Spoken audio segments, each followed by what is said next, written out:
When a 1960s armored vehicle rolls onto a modern Ukrainian battlefield, any serious officer must stop and analyze the tactical implications.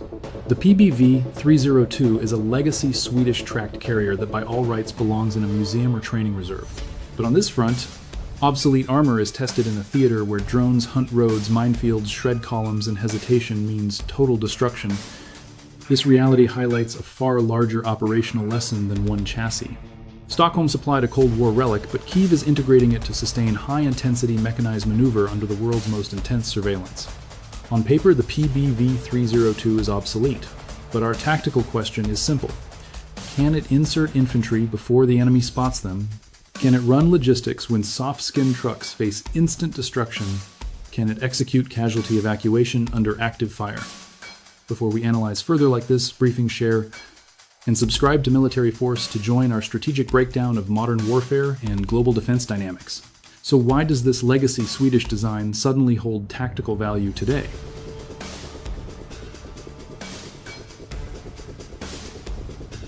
Stockholm did not authorize this transfer merely to clear out deep storage depots. They transferred their entire active inventory because the Ukrainian army desperately needs tracked hulls to reinforce worn-down mechanized brigades. This is critical because combat-effective mechanized formations require more than just main battle tanks, artillery, and advanced fighting vehicles. A commander needs workhorses to transport infantry, haul ammo, and run casualty evacuations, sustaining small units when main supply routes are compromised. In 2026, Sweden integrated these vehicles into its 16th aid package. The package was valued at 13 billion Swedish krona, or roughly 1.2 to 1.3 billion US dollars. This represents a massive operational investment from Stockholm, proving they view the conflict as a long-term war of attrition, not a temporary crisis. They are providing the baseline protected mobility necessary to sustain combat operations over a prolonged, grueling campaign. Crucially, Stockholm did not just deliver empty hulls. They also supplied vital spare parts, technical maintenance gear, and ammunition, recognizing that an armored asset without logistics support becomes a tactical liability after its initial engagement. In high-intensity warfare, logistics capability is just as decisive as armor thickness or caliber size. A thrown track, a blown gasket, or lacking basic wrench sets will disable a vehicle long before hostile fire does. As commanders, we must evaluate this aid package as a cohesive, self-sustaining combat system. It provided maneuver platforms, while ensuring the logistics to keep them running through heavy mud minefields, drone strikes, and long supply corridors.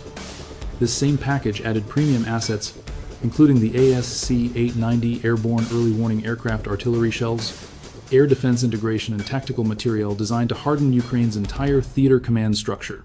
Understand this, the PBV-302 was not deployed as an isolated legacy asset. It arrived alongside enabling systems that expand situational awareness, harden defenses, and coordinate fires across the entire line of contact. This demonstrates a calculated strategic doctrine rather than a simple clearing of surplus inventory.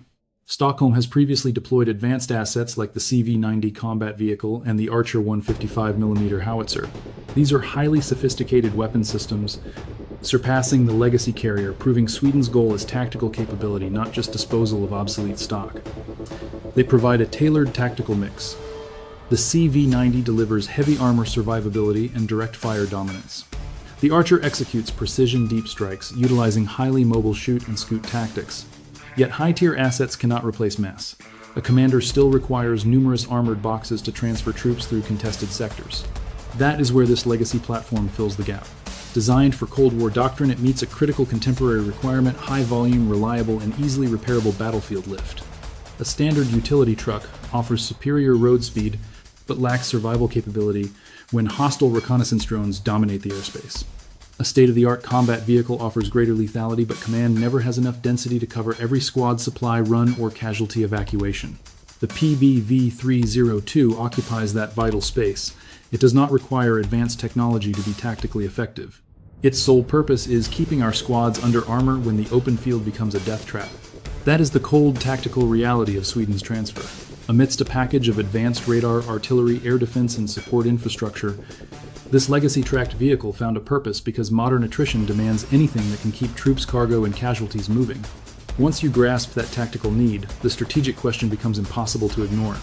Why does a platform built in the 1960s still matter when tactical drones dictate who lives and dies? In high-intensity attrition warfare, a front line cannot rely solely on cutting-edge armor. Commanders need raw numbers, reliable hulls to sustain maneuver after months of devastating combat losses. This is the harsh mathematics of the PBV-302. It lacks modern electronics and was never built to survive cheap FPV drone threats. But combat rarely conforms to ideal doctrines. Forces must operate on exposed supply routes, evacuating casualties under constant observation and direct artillery fire, where losing a single transport punches a critical hole in the defensive line. Designed in the 1960s, the PBV-302 was retired by Sweden decades ago. In peacetime procurement, it is obsolete junk. On this battlefield, the tactical calculus is entirely different. If a steel hull can still crawl forward, deflect shrapnel, transport munitions, and return to base, it possesses undeniable utility for our commanders. We must realize the frontline fleet has faced relentless operational degradation since day one. BMPs, BTRs, Bradleys, and other armored hulls face the exact same lethal pattern. Mines disable them. Massed artillery finishes the job. RPGs and anti-tank missiles strike from hidden woodlines. FPV drones hunt them from the skies, hitting thin roof armor. On this battlefield, nothing is safe by default. The mud does not care about a vehicle's cost or pedigree. It asks only if it can survive the mission, and that is where legacy gear plays its part. The PBV-302 is no Bradley. It was never meant to spearhead assaults like a heavy infantry fighting vehicle. Its real utility lies in preserving prime combat assets, taking over routine logistics that would otherwise waste frontline armor. Yes, a Bradley packs more firepower and a CV-90 brings superior lethality, but these advanced assets are far too scarce to risk on routine supply loops or standard casualty evacuations. By assigning obsolete armor to these secondary tasks, we preserve our high-end fighting vehicles for the decisive engagements. This Swedish hull bridges the gap between two highly dangerous extremes. At one end of the spectrum is the unarmored truck, quick but highly vulnerable, offering zero protection when artillery fragments or suicide drones strike. At the other end is the modern battle taxi, lethal but priceless and irreplaceable. The Swedish vehicle operates right between them. It provides a tracked, protected option for tactical routes deemed too hazardous for soft skin transport, yet not critical enough to warrant exposing our premier armor. This buffer capacity is vital when holding a massive front line under relentless kinetic pressure. A platoon needs ammunition before sunrise. An assault element must be inserted directly into a woodline. A casualty must be evacuated before the enemy's next aerial patrol. A battered trench line requires batteries, rations, and jamming gear before the next assault wave hits. These missions look minor to strategists, but they dictate whether a line holds. This is why mass still matters. A masterwork system cannot cover every sector. A few high-tech platforms cannot plug every tactical leak across a 1,000-kilometer front. Commanders require depth in the mechanized fleet, and this platform fills that void. The tactical lesson is clear. Survival in high-intensity combat relies less on miracle weapons and more on basic, reliable armor protecting the infantry. Once you accept that fundamental rule, the next operational question becomes critical. What tactical advantage does this legacy Swedish armor hold over the Soviet platforms Ukrainian crews already know inside out? Against the BMP-1 and BMP-2, the PBV-302 prioritizes crew survivability over raw firepower. It serves the soldier, not the fight. In my experience, Ukraine does not just need heavier guns, it needs platforms that keep soldiers alive. We need armored carriers that crews can easily operate service and reload under relentless battlefield pressure. The Swedish design delivers exactly that. The PBV-302 runs with a standard crew of 3 driver, commander, and gunner. Meanwhile, the rear troop compartment holds up to 8 dismounts. That extra space is a massive tactical advantage when infantrymen are fully geared with body armor, rifles, ammunition, and heavy gear. In cramped Soviet armor, infantrymen are crammed into tight steel coffins, which drastically slows them down when they must exit under fire. The PBV-302 prioritizes the human element, making this vehicle an incredibly efficient transport on the modern battlefield. Frontline reports highlight that this Swedish carrier is far simpler to operate than the Soviet BMP, especially when negotiating heavy mud-cratered fields and ruined roads. This is not a matter of comfort. It is a matter of tactical survival. A driver who is not constantly wrestling with his controls can react instantly when shells start falling or drone alerts come over the radio. On a peaceful training range, a stubborn gearbox is merely an annoyance. But under direct fire, that same mechanical hesitation can freeze your movement at the worst possible moment. If a carrier loses momentum near a tree line or bridge, it gives enemy drone teams the extra seconds they need to guide a lethal strike. Tactical simplicity is a force multiplier. Furthermore, the PBV-302 is significantly easier to service under austere field conditions. Operational reports from Ukrainian maintenance crews confirm this. Critical engine maintenance can be executed safely from inside the hull, whereas BMP crews must fully open up their vehicles to access key systems. This is crucial because executing repairs outside the hull creates extreme exposure. A technician standing in the open beside a vehicle has zero protection from incoming fire. A crew working outside is easily spotted by enemy aerial reconnaissance, inviting immediate target acquisition by artillery or FPV drone teams. The Swedish platform mitigates this threat by streamlining service procedures and keeping the crew behind armor. This does not guarantee safety, but it heavily reduces the time crews spend outside the armor, and on today's battlefield, the exposure in the open is the most lethal phase of any mission. Additionally, the PBV's track design offers another huge tactical edge. Combat reports indicate that track tension can actually be adjusted directly from the driver's controls, allowing the vehicle to adjust to deep mud, slick routes, and degraded paths instantly. This is a critical tactical capability in a theater where terrain degrades rapidly under rain, snow, and artillery craters and constant heavy armor movements. A vehicle that throws a track is as good as dead. Once immobilized, the crew must attempt a high-risk field repair or abandon the platform before an FPV drone finds them. This is why operational reliability is just as critical as raw speed. An armor asset that maintains mobility through thick mud will execute its mission while a heavier, finicky platform gets bogged down. The broader strategic lesson is simple. The PBV-302 is not valued because it is modern or powerful. It earns respect because of its sheer utility. It provides crews with a hull that is simple to operate, maintain, and far better optimized for moving squads through hostile zones than legacy Soviet vehicles. In an airspace dominated by loitering munitions, the optimal vehicle is rarely the one carrying the heaviest main gun.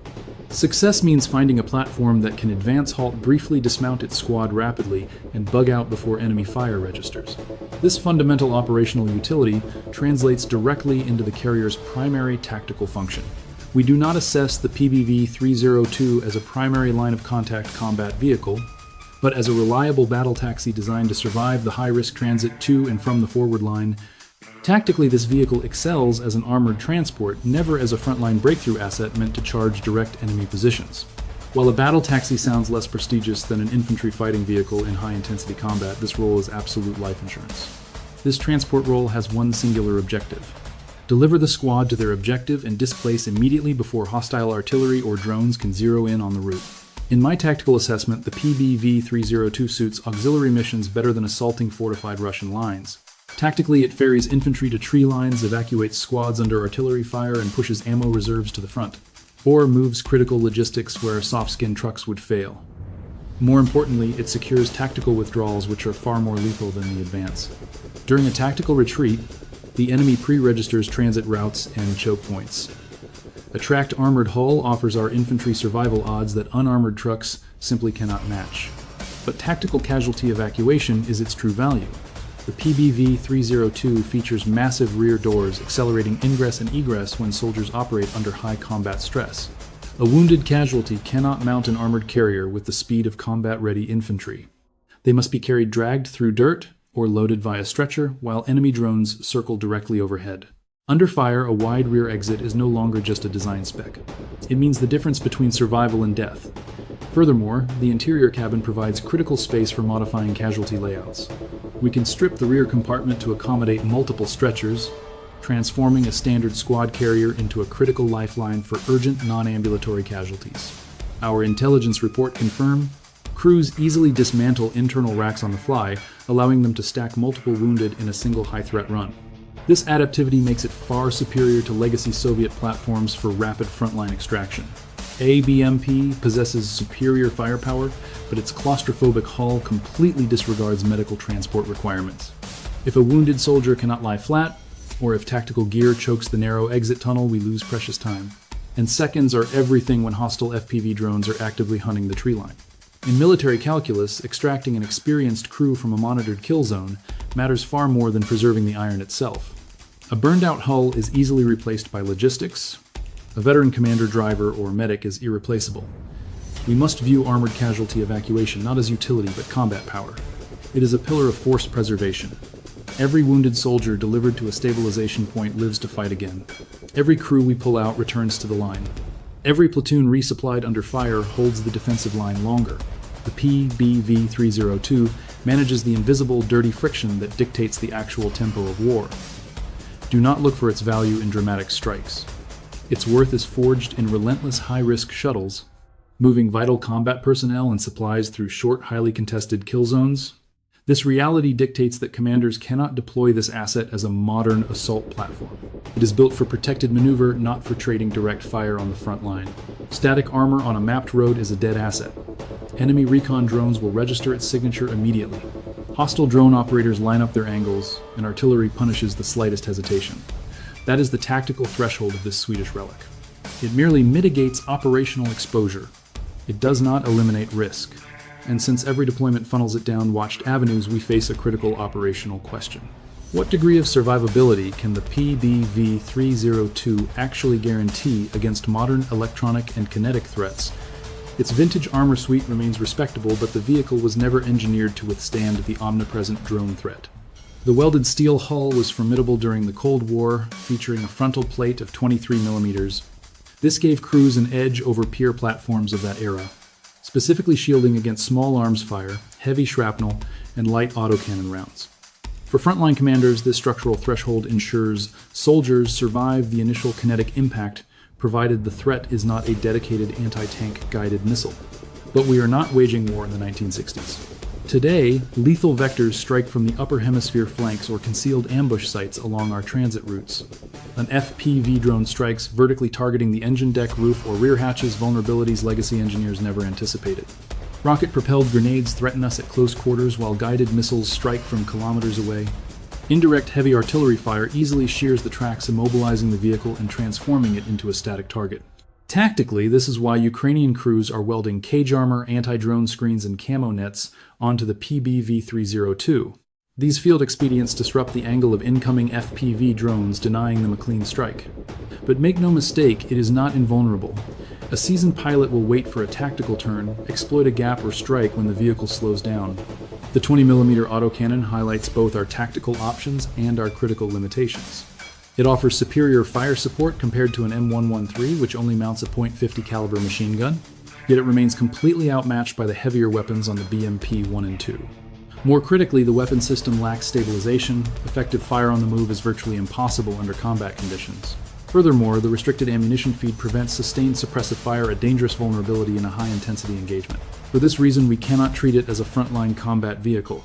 Its true utility lies in battlefield transport, logistics, and casualty evacuation. Legacy systems still have combat value, but only if commanders employ them within their realistic survivability envelopes.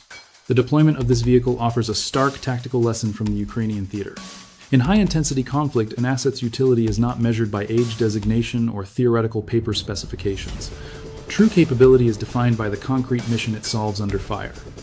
This vehicle is no Bradley, nor is it a CV-90. It is not the type of heavily armored platform designed to spearhead an assault against fortified Russian defensive lines. But used properly, it provides vital protected mobility where standard transport trucks would be instantly destroyed. It allows us to move personnel, munitions, and casualties through corridors under constant aerial surveillance. This is why simple, rugged legacy engineering still holds tactical value. This platform cannot neutralize the drone threat alone, nor can it guarantee survival against FPVs, anti-tank missiles, or heavy artillery. But it presents another viable asset in an attrition fight, where every hull crew and medical extraction route is critical. And, at times, one extra armored run out of the kill zone dictates the boundary between life and death. For more rigorous tactical analysis of the weapon systems, operations, and geopolitical forces shaping today's conflicts, subscribe to Military Force.